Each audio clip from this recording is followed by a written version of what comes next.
সবাইকে স্বাগতম গাজীপুরের মকশবিল ভ্রমণে। প্রকৃতির অসাধারণ এই জায়গা আজ আপনাদের দেখাবো আমার ক্যামেরায়। গাজীপুরের মকশবিল ধীরে ধীরে ভ্রমণ পিপাসুদের কাছে জনপ্রিয় হয়ে উঠেছে। প্রকৃতি, নৌকা ভ্রমণ আর স্থানীয় জীবনের ছোঁয়া সবকিছু মিলে এটি হয়ে উঠেছে এক অসাধারণ গন্তব্য।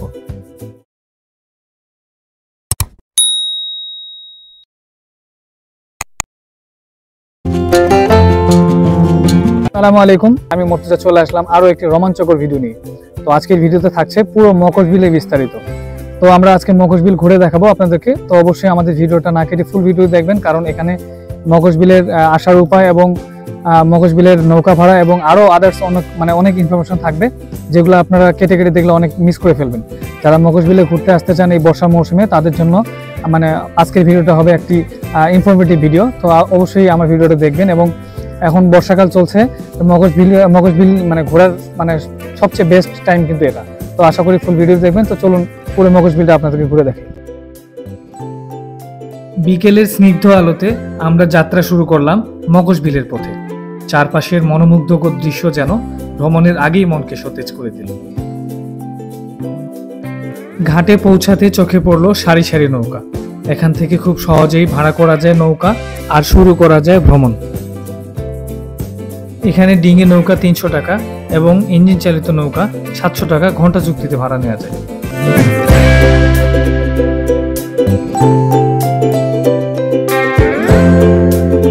নৌকা ঘাটের অপোজিট পাশেই বসেছে একটি ছোট্ট মেলা।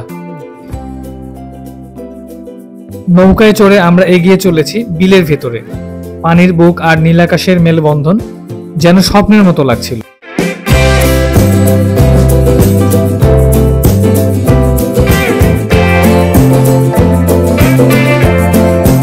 এই মকশবিলে আমাদের নৌকা ছাড়াও ছিল আরো অনেক রকম নৌকা।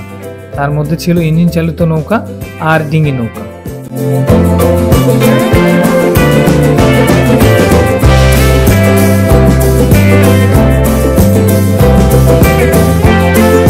শহরের কোলাহল থেকে দূরে প্রকৃতির কাছাকাছি সময় কাটানোর জন্য মকশবিল একটি আদর্শ স্থান।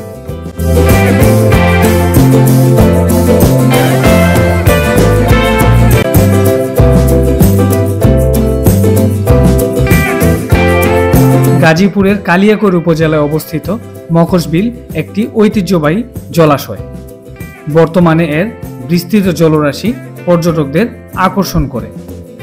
মকশবিল জেলে ও মাঝি সহ স্থানীয় শতাধিক পরিবারের জীবিকার অন্যতম উৎস।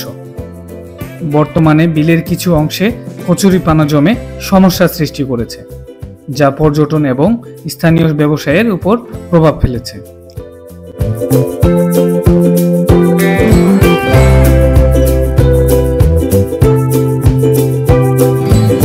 নৌকা ভ্রমণের পথে চোখে পড়ল ছোট্ট একটি দ্বীপ, যেটি স্থানীয়দের কাছে পরিচিত মনপুরা দ্বীপ নামে। শান্ত পরিবেশ আর চারপাশের প্রকৃতি এই দ্বীপকে করে তুলেছে আরো আকর্ষণীয়।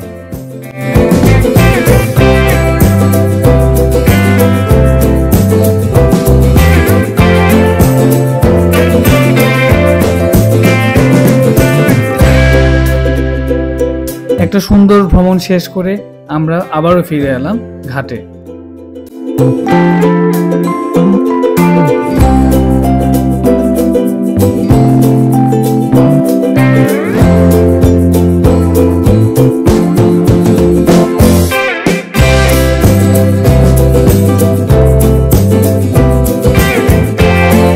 ঘাটের পাশেই আছে জলকুঠি রেস্টুরেন্ট।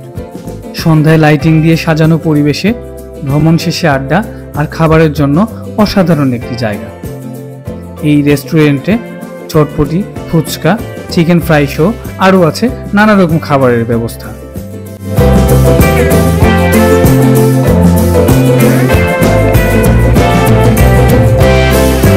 আজকের মতো আমাদের মকশবিল ভ্রমণ এখানেই শেষ। আশা করি আপনাদের ভালো লেগেছে। লাইক, কমেন্টস আর সাবস্ক্রাইব করতে ভুলবেন না। আবারও দেখা হবে নতুন কোনো ভ্রমণে। ততক্ষণে আমাদের সাথে থাকবেন, সুস্থ থাকবেন এবং প্রকৃতির সাথেই থাকবেন। আল্লাহ হাফেজ। আসসালামু আলাইকুম ওয়া রাহমাতুল্লাহ।